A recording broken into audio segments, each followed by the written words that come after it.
Hey, hi everyone. This is the Elev8 project. This is Ryan, and we are doing a second live stream. It is a little bit later in the evening, almost like 12 hours apart. It's 9:20 p.m. And tomorrow is Amazon Prime deals, and it's starting October 7th to the 10th. This morning, if you want to take a look at the live stream, talked about some desk accessories that I've been using working from home. And I wanted to shift gears on the polar opposite side and have a cycling edition, as I know there's going to be some really great deals coming for tomorrow in the next couple days.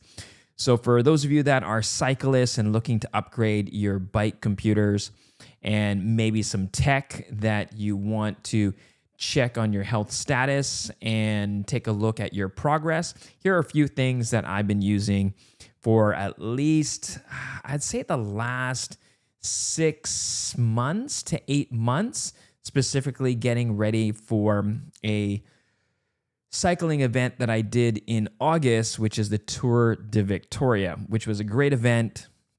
I trained really, really hard. Shout out to my cycling crew at Last Wheels Cycling, with my friend that we do a podcast with, and also Triple Shot Cycling Club, really great group that really set me up for success. And so let's start off with, when it comes to training, the first couple items. One is a heart rate monitor. So tracking my progress when I used to run. The last run that I did was the BMO Marathon in May, to just see progression and zone training. You need to figure out what heart rate zone that you're in. And the one that I used for at least a couple years has been the Polar H10. Comes with an adjustable chest strap.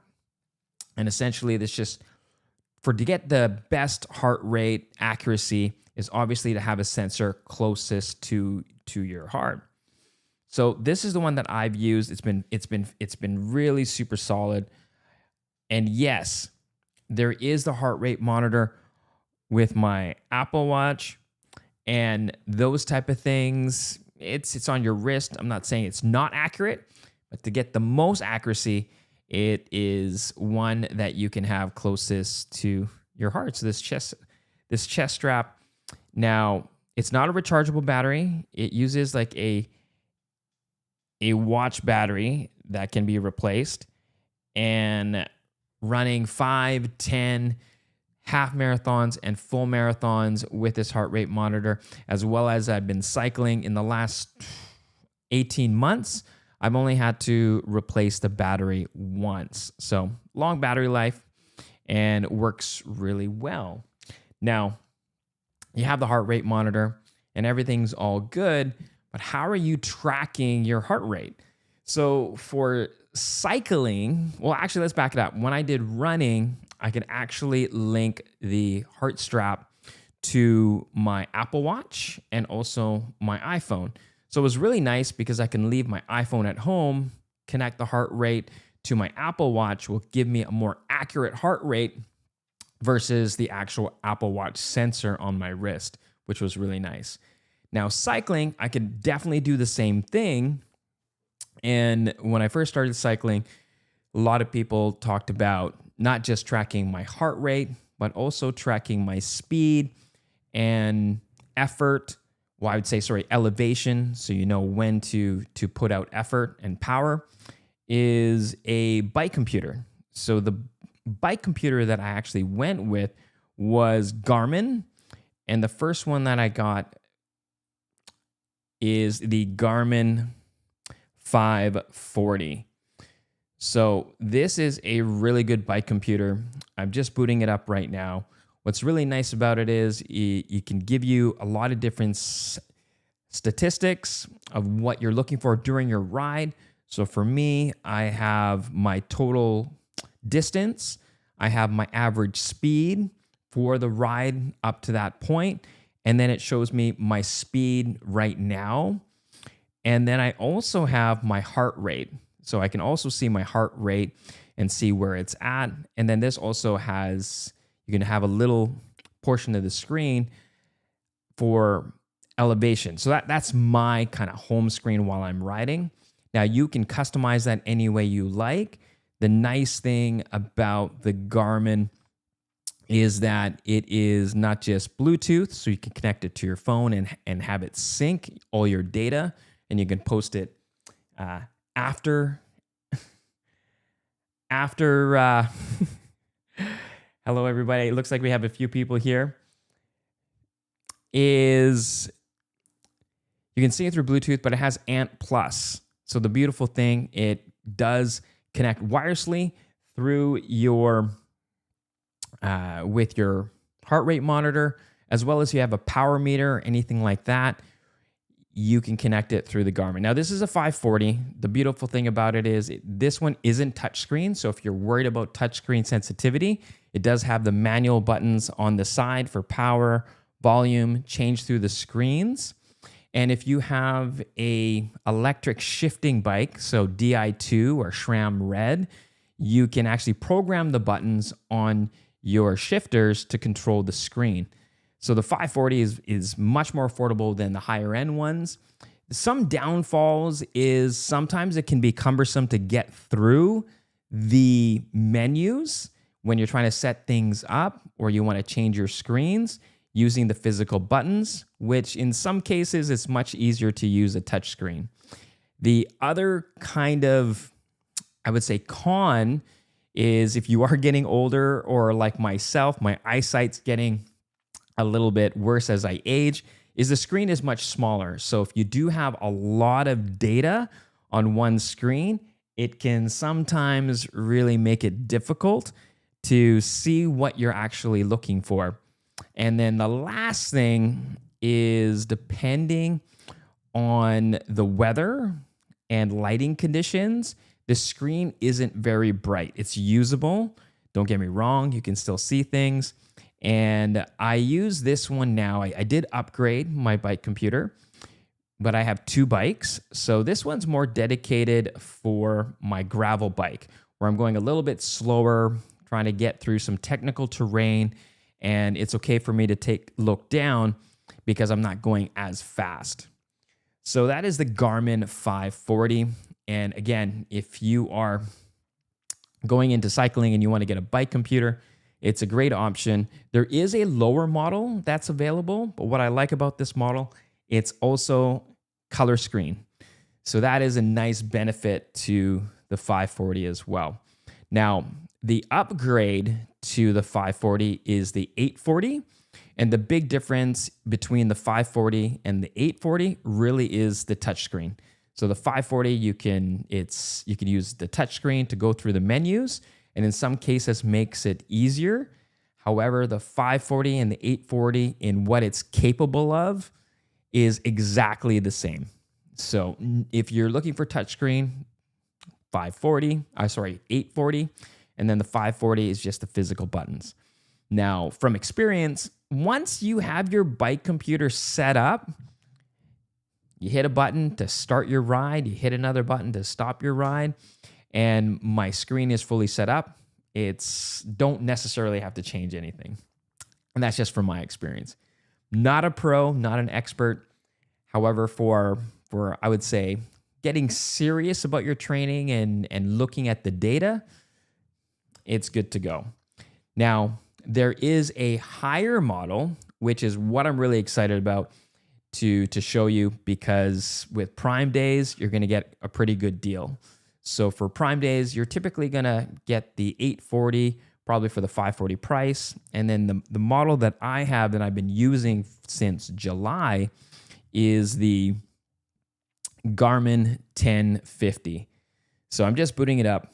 As you notice right away, if I were to put these two side by side, it's bigger and the screen is much brighter. So the big reason why I jumped up to the bigger screen was just because it was difficult for me to start seeing the data on my screen. And this being brighter and having all the data much larger is absolutely amazing. I love it. Now, in terms of battery life, The 540's got better battery life. And from my experience with the 1050, I've done 5-hour, 6-hour rides and hasn't died on me. I pretty much charge it once a week or once every 3 days if I'm riding all the time. Now, again, for people that are backpacking and maybe biking for days, this may not be the best option. There are definitely other models. However, if you're road riding, you're even gravel riding, and you're out and about for 5 to 6 hours, this is a great device. Now, the other cool thing about the 1050 is that it does have a virtual bell. I know, right? A virtual bell. Crazy, crazy. Hey, so it looks like we have someone. It looks like Body of Action. Just want to say hi out there. Looks like you've been putting some into the chat. Really appreciate you. Thank you for watching. Hopefully you're a cyclist and looking to save some money on Prime days. So the 1050, I mean, this looks at my last ride. It was a lot of hills, I'll tell you that. Again, syncs with your iPhone and your data, and you're good to go. Yes, you get a virtual bell, which is kind of nice. The other upgrade for the 1050, other than bright screen, obviously bigger device, it gives you an option for like a Garmin wallet. Think about it like Apple Pay, where if you're out for a ride and you go to a coffee shop, you're getting some food, and you don't have your wallet with you, or you have your phone with you, you can have it set up and pay through your Garmin 1050. Now, what I have set up right now on my bike, just to give you some context, is this connects to my Di2, Shimano Di2. So it does let me use the shifters to go through the screen. It also helps me program one button on my shifters for that virtual bell, so I don't have to worry about it. Now, this is also touchscreen, and it's super easy, but when you're on a ride, you're going pretty fast, and you want to use that bell to warn people in front of you, it's much easier to use one of the buttons on your shifters, which is, again, controlled wirelessly.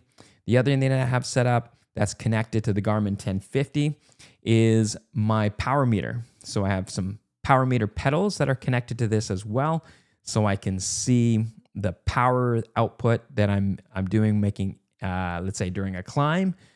And I've been playing around with training modalities in zones and also power. So in certain training sessions, I'll be really kind of focused on power output and how consistent that I can hold power. And then also obviously heart rate, making sure if I'm in zone 2 or zone 1 for an easy ride, that I don't push myself too hard and to stay within that zone. So again, it's also connected to my Polar heart rate monitor. So again, if you're looking for the best of the best and you're looking for something that will, again, future-proof yourself, the 1050, if you're into tech and you're into data, is really great biking computer. If you're upgrading from, let's say, something like the 540, 840, etc. Okay, so as you can see, I'm in the Garmin ecosystem, and there's one other thing that is connected to my Garmin 1050 when I'm on a ride, and this comes to like the safety part of cycling when you're out on the road, especially when we're going into the fall where it's getting a little bit darker and you want cars and vehicles to see you on the road, are bike lights. So the one that I have here is the Garmin Varia, and this is not just a rear light, it is also a radar.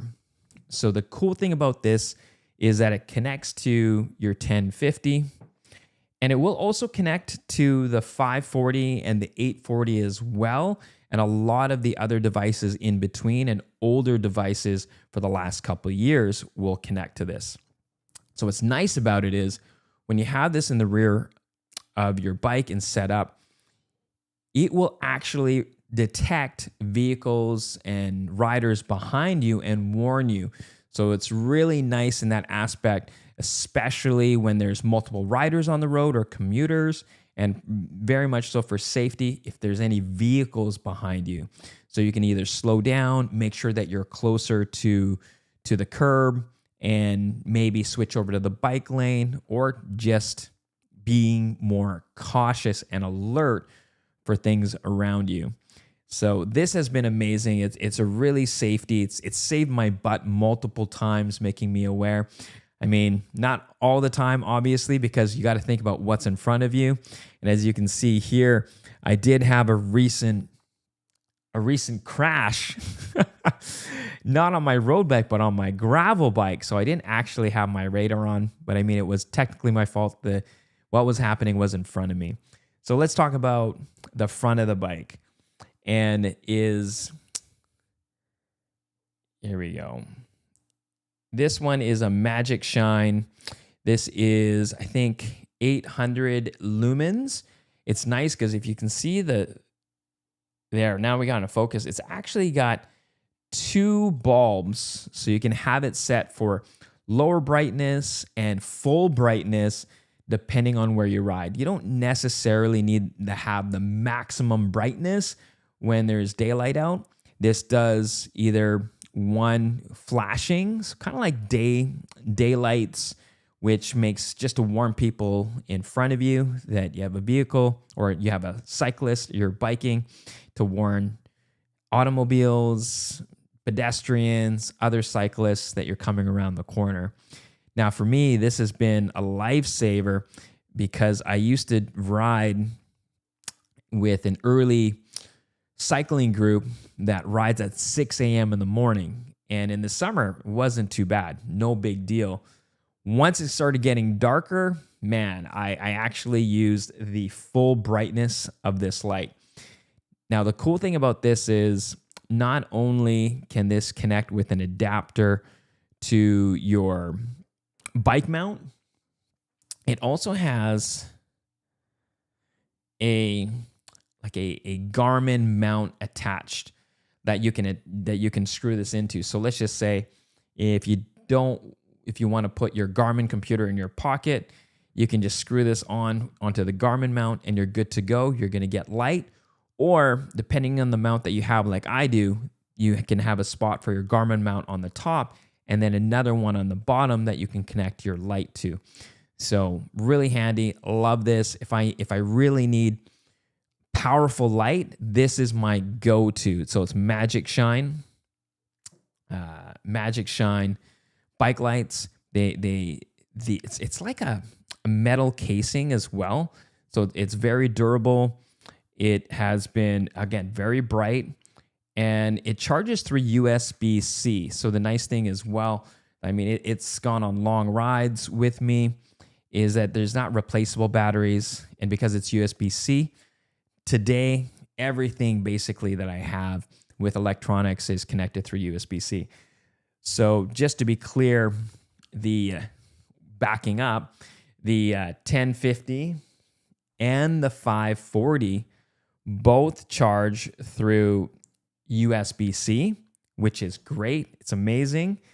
The only thing is my radar and backlight.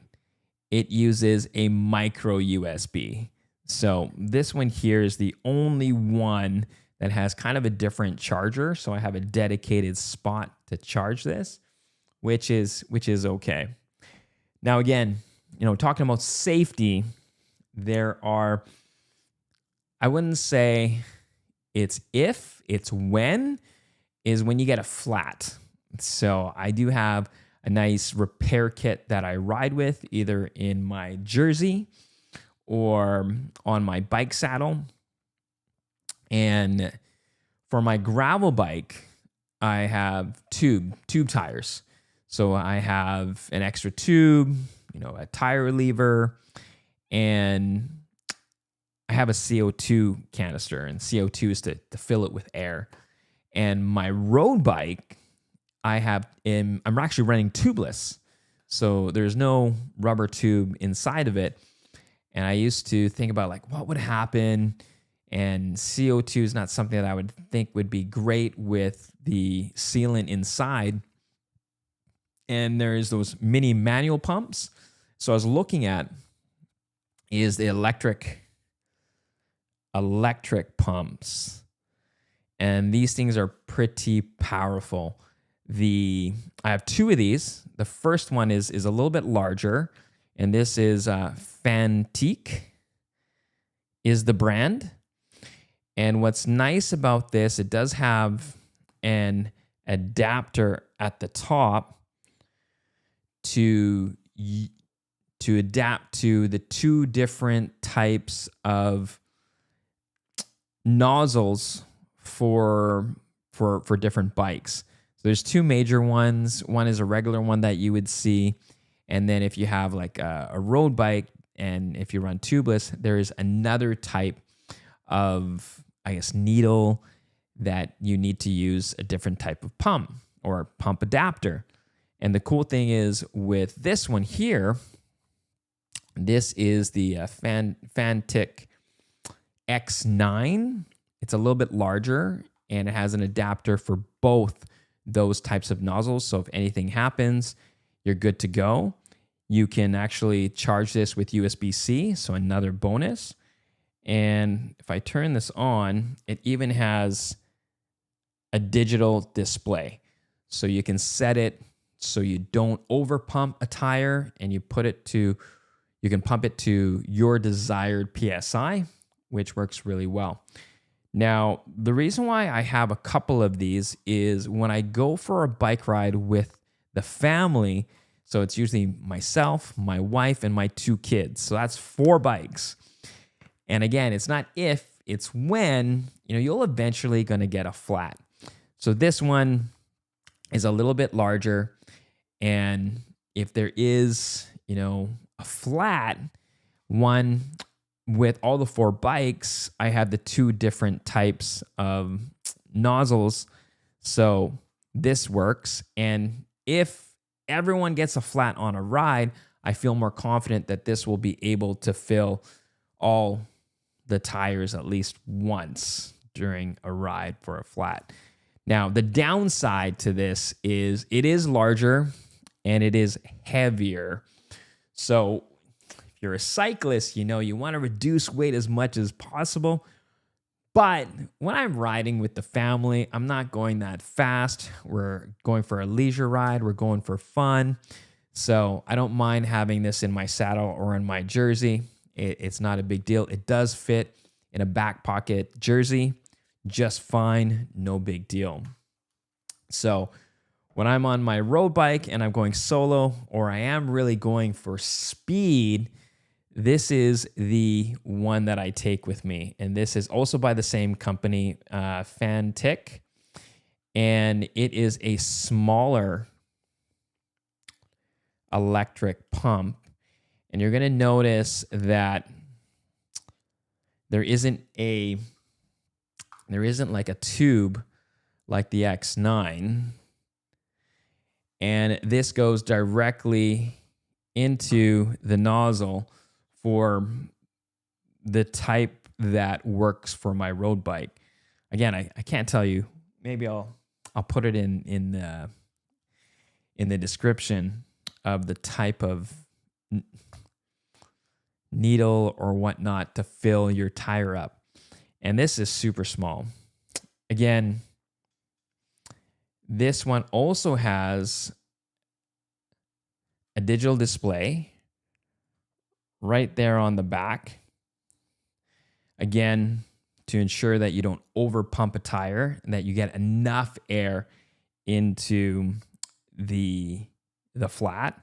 And you're going to notice here too, it also gives you a battery indicator. So it's really nice. So if I'm going for a ride and I haven't charged this in a while, I can kind of just check how much battery life I have. Here I've got four dots. That's pretty full. I put in my jersey, I'm good to go, and it's nice and light. And that is the X10 Ace. So this one here, let me just double check if this one has a battery indicator. Okay, so this one doesn't really have a battery indicator like the other one. And again, I've used this once on a ride, and it worked well.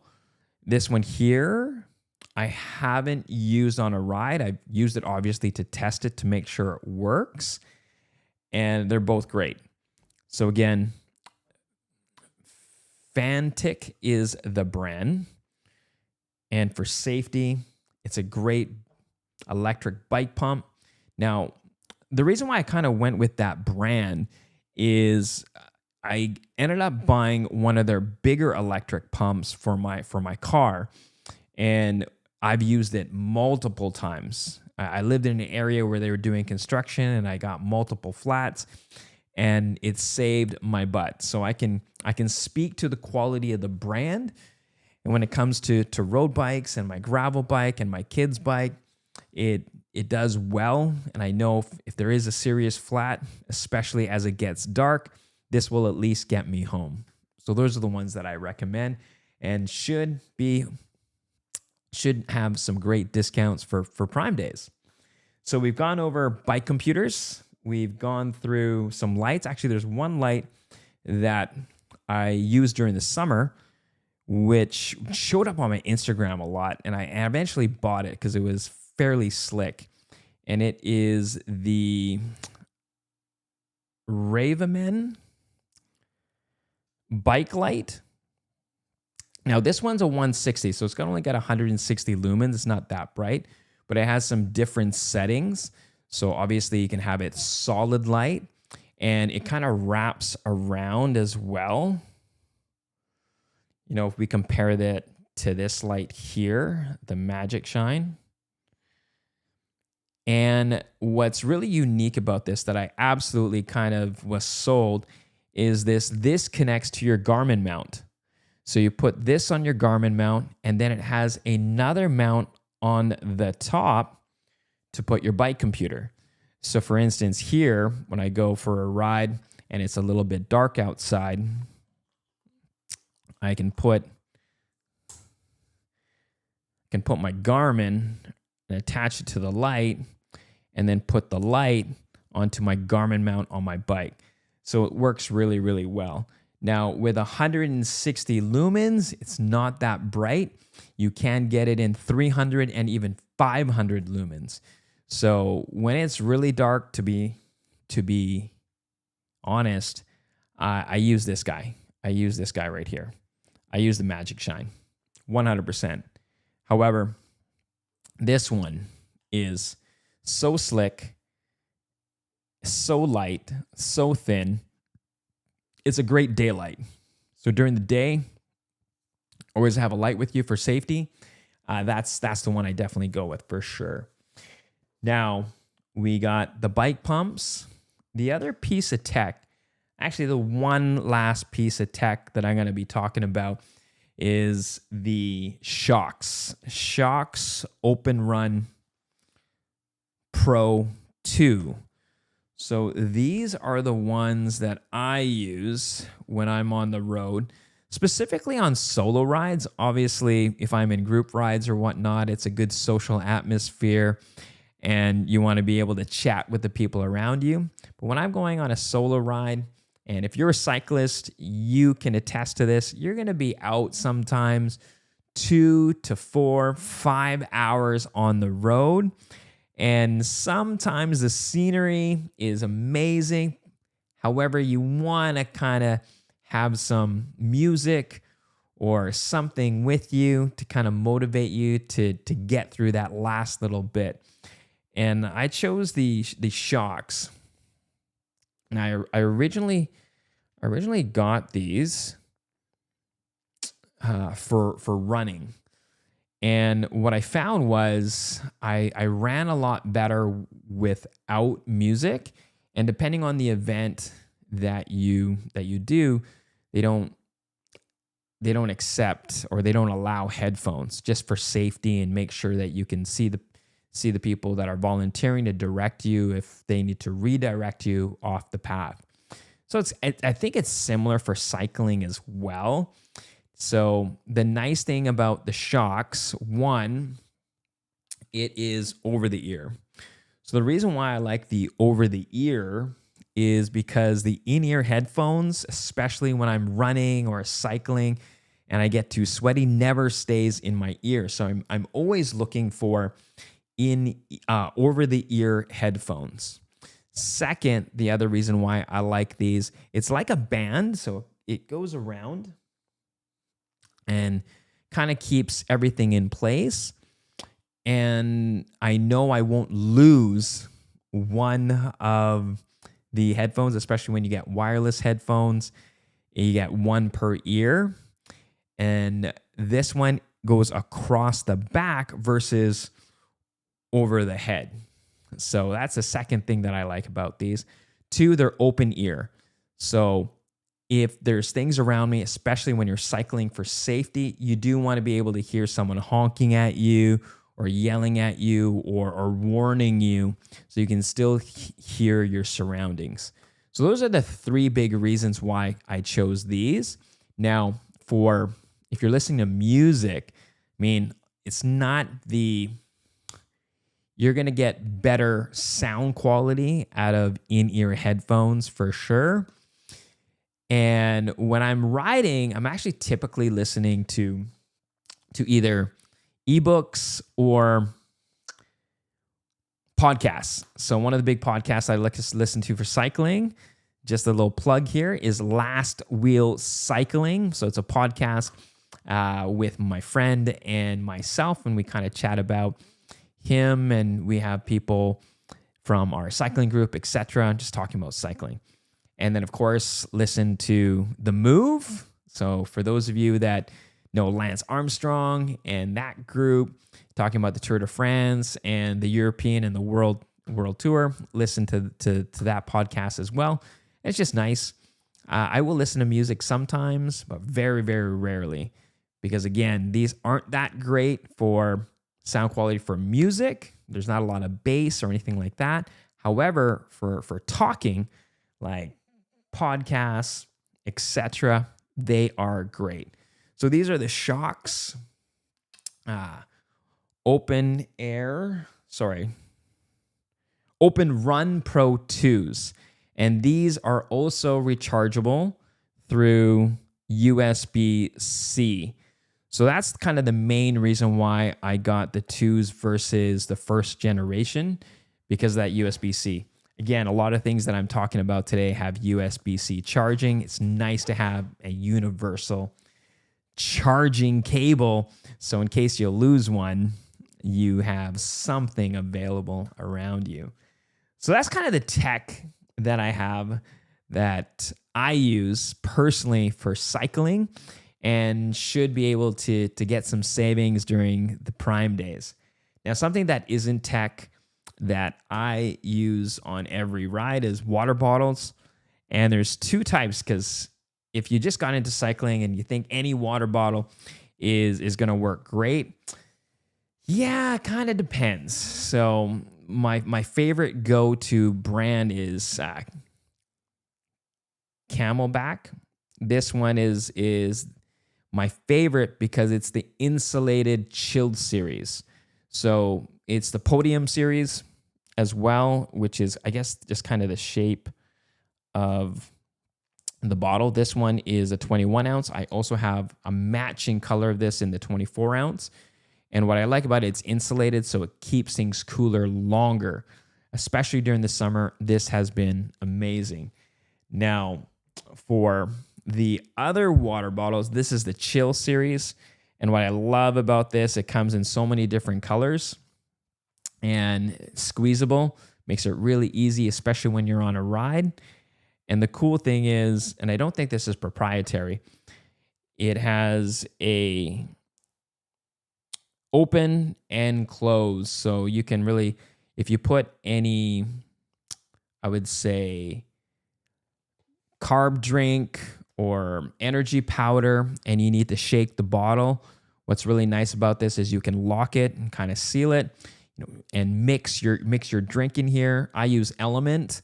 So that is kind of a packet, or if you get like a scoop and you put it in there, you got to shake it around. And then when you're on a ride, I leave it open and then you're good to go. So again, CamelBak is the ones I've tried a lot of water bottles actually during when I first started cycling, and CamelBak just seems to be the one that works best for me. Highly recommend it. Not sure if those are going to be on sale for Prime Days, but definitely check it out if you are into cycling or you just need new water bottles. I'll be probably getting some different colors for me. I got some gold ones, blue, and again, the insulated ones are my favorite. So if you're a cyclist, I hope you got a little bit out of this content. Again, quick review. We kind of went through the cycling computer, the 1050, Garmin, the 540, which is a little bit smaller, and the Garmin Varia, which is not just a bike light for the rear, but also a radar for safety. And again, more on the safety is bike lights. So different ones here. And if you just got into the live stream, again, appreciate you for watching. Thank you so much. And you can definitely check the description below and take a look at those links, or replay this and check out what I talked about. Because when it comes to the fall and the winter, if you like riding in the wintertime, it is a little bit darker. Safety, safety, safety. Make sure to get some bike lights.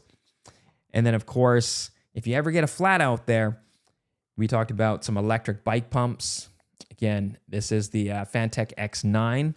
And then the smaller version, this one's my favorite, my go-to when I'm solo riding, group riding on my road bike, is the X10. And then, of course, for audio, listening to podcasts and maybe possibly some YouTube, is the SHOKZ OpenRun Pros 2s.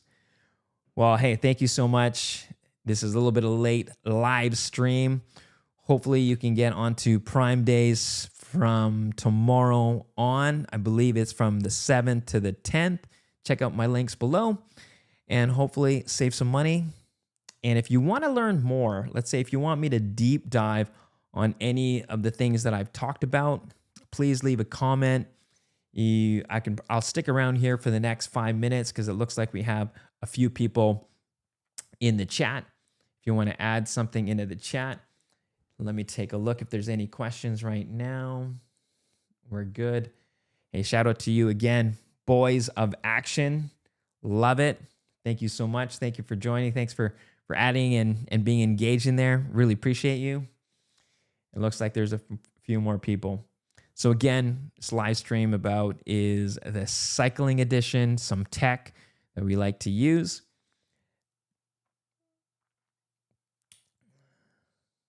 Man, what a beauty. Live streaming. This thing is like my fifth live stream. Hopefully, if you like the content as well, let me know if there's something that you want me to stream about.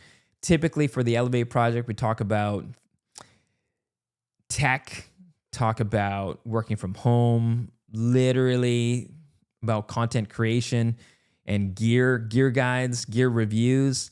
So I know if you are a gearhead out there and you're starting YouTube and you want to do things like this, live stream or create videos, I'm using the Sony FX30, which is my A-cam with the 16mm Sigma lens. And it's been such a beauty. Been using it for a long time. And also not just for YouTube, but for my videography business. And what I like about the FX30, again, I have a live stream about it. I got some videos of the 5 things I like, 5 things I don't like. I'll have an updated version for 2025, is that you can connect this into your computer and turn this into a webcam. So you can live stream and you're good to go. That's one of the big advantages for some of these nice cameras. And not only does it connect to your computer, it also charges the camera, so you don't have to worry about putting a dummy battery or, again, some sort of charging unit or cable into the device. Okay.